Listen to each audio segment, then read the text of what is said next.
So as you know, here at Ace Dad Advice, we are in the business of advice. I give advice to folks who are ace and arrow and agender on a wide range of subjects. But the thing I give advice about the most is relationships. So much so, I even wrote a book about it. So in this video, I wanted to take 3 beliefs about relationships that I encounter a lot in my relationship advice work. Beliefs that we should unlearn and talk about them. So let's talk about some relationship beliefs we need to unlearn as ace and arrow people. So it might feel intuitive to start at some of the big cultural normative big baddies that we encounter all the time as beliefs we need to unlearn. Things like heteronormativity, mononormativity, amatonormativity, the relationship escalator, that sort of stuff. But it's not where I want to go in this video. So for this video, I picked 3 beliefs that are part of those big cultural normative ideas that we live with all the time. But they're not fully or explicitly named by them. But these are beliefs that we carry around anyway that seem very pervasive and that I encounter a lot in the fears and anxieties ace and arrow people share with me about the relationships they're in or the relationships they want to be in. And I want to make clear very broadly, when we say relationships, I'm not just talking about romantic ones or coupled relationships that look like, for example, marriage. I'm talking about any kind of relationship that we are in. This includes friendships, familial relationships. This includes complex platonic family intentional units, those kinds of things. All sorts of relationships are being spoken about here, not just romantic sexual partnered relationships that kind of look like marriage. So let's get into it. Allo expectations are the right expectations. Every kind of relationship that we can enter into has built within it a set of expectations. Expectations of how roles might be distributed, expectations for what behaviors will be in or outside of that relationship, what's possible, how far it can go, all of those expectations. And those expectations are generally built by those cultural normative big baddies that are hanging over us all the time. And since it's those normative big baddies constructing all of the expectations of different kinds of relationships, it's generally always good for the allo. Allonormative expectations for all kinds of relationships are culturally accepted as right and good and the natural way a relationship should be. And we carry that bias with us into all the relationships that we come into. Now, for an allo person, that's super, right? Because they're getting what is built for them. But for us as ace and arrow people, when we enter relationships of all kinds that are grounded in these allo expectations, we're freaked out, right? We are at the disadvantage. It's easy for us to enter into those relationships holding on to that fundamental idea that the allo expectations we've been taught to believe in are in fact right, and our expectations for relationships that would be best for us are wrong. And I think that's an important idea that we need to unlearn. When we enter relationships, no matter what kind of relationship it is, the one expectation we should have is that this relationship is going to support us, nurture us, affirm us, and treat us well. What that looks like should not be determined by the expectations that allos have, and it should not be determined by the expectations society has. What makes a relationship right for us should be determined by us, the things we need, the things we want.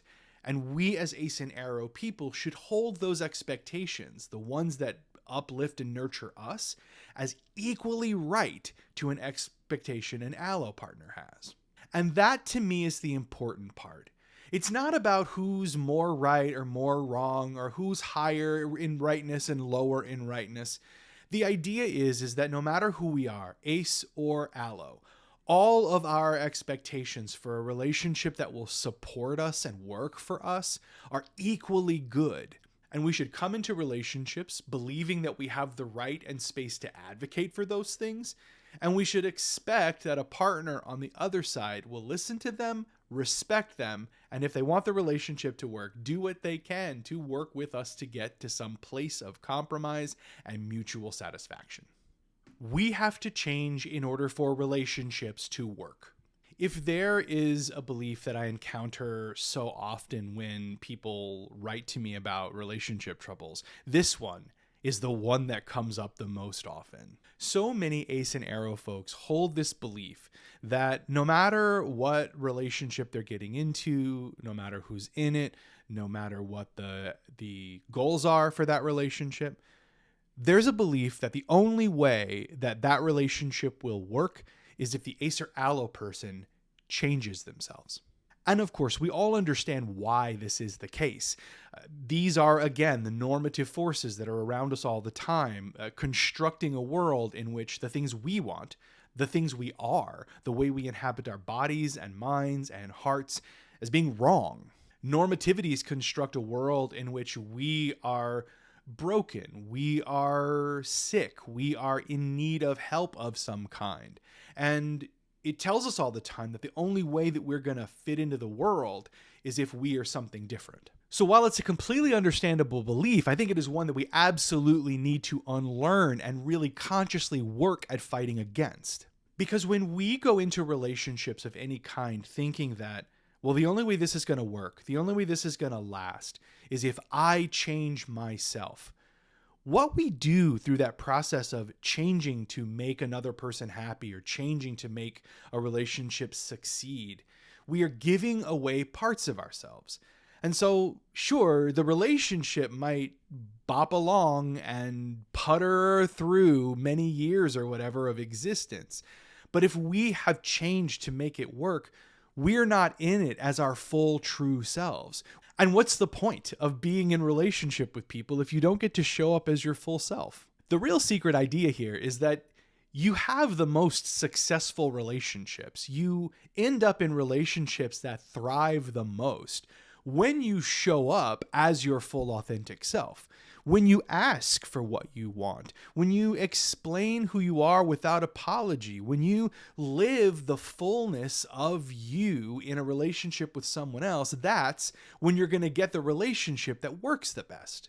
That work can be really hard, and it can lead us to have a lot of failed attempts at relationships. You know, when you are fully yourself as an Ace or Arrow person in relationship with other people, you run into a lot of the wrong person over and over and over again. But I think we need to subtract the fear of running into the wrong person over and over again from our equation, because knowing a person is not right for you is actually a good thing. You're weeding out the bad ones, and that keeps you more open for the people who may be right for you. We don't have to change in order to make a relationship work. We just have to show up as ourselves and then find the person for whom that is the right fit. Hey friend, if you're enjoying this video and have enjoyed other Ace Dad Advice videos on YouTube, why not come and join me on Patreon? Patreon subscribers help keep Ace Dad Advice going as a project, and for just a small monthly fee, which you can pay monthly or annually, you get bonus Ace Dad video content, discounts on digital workshops, and membership in the Ace Dad Book Club, and a lot of other stuff. So come and check me out on Patreon. The link is in the description below, and help me keep making content like this. Thanks. We have to do relationships in the first place. This one is maybe the most foundational idea to unlearn, but probably one of the most liberating. We can spend a lot of time in the nitty-gritty of individual kinds of relationships, talking about how Ace and Arrow folks can be inside relationships that are more aspec affirming, strategies to better communicate with people, ways to make things better or different, but the big idea that lies under all of that we can absolutely unlearn is that we have to do it in the first place. There is a pervasive cultural idea and expectation that we as human beings are gonna get into a wide net of relationships and net ourselves up with other people in certain kind of set ways. And that's like a natural thing that people do. Everybody has to do it, and that's the way to be happy. And that idea is also a norm that can and needs to be unlearned. If there is a kind of relationship that is socially expected, that for you as an ace and arrow person just doesn't make sense and it's not appealing, you can just not be in them at all and still have a full, complete life. Opting out of certain relationship types doesn't mean that you are missing out on something. It doesn't mean that you're falling behind. It doesn't mean that you're failing. You're just not doing a kind of relationship that works for other people, but doesn't work for you. And giving ourselves that permission and that freedom to say, no, I'm not going to get into a partnered relationship. No, I'm not going to participate in dating in any kind of way. No, I'm not going to build a family or be a parent. Rejecting those things that everyone does is an absolutely equally fine way to move through the world. And particularly if it's a move that makes you happy, it's one you should embrace enthusiastically. Feeling like we have to do relationships at all is definitely worth unlearning. Give yourself the freedom and permission to imagine a network of people, a structure of relationships that works for you as an ace and arrow person. Make yourself happy. And if that does not include a certain kind of relationship, then that happiness doesn't include that. So I hope you found this video helpful. If you did and want to connect with me in other places, you can find me in all of these places right here. And if you want to just stick with me here, I hope you subscribe and I will see you in the next video. I'm glad you're here.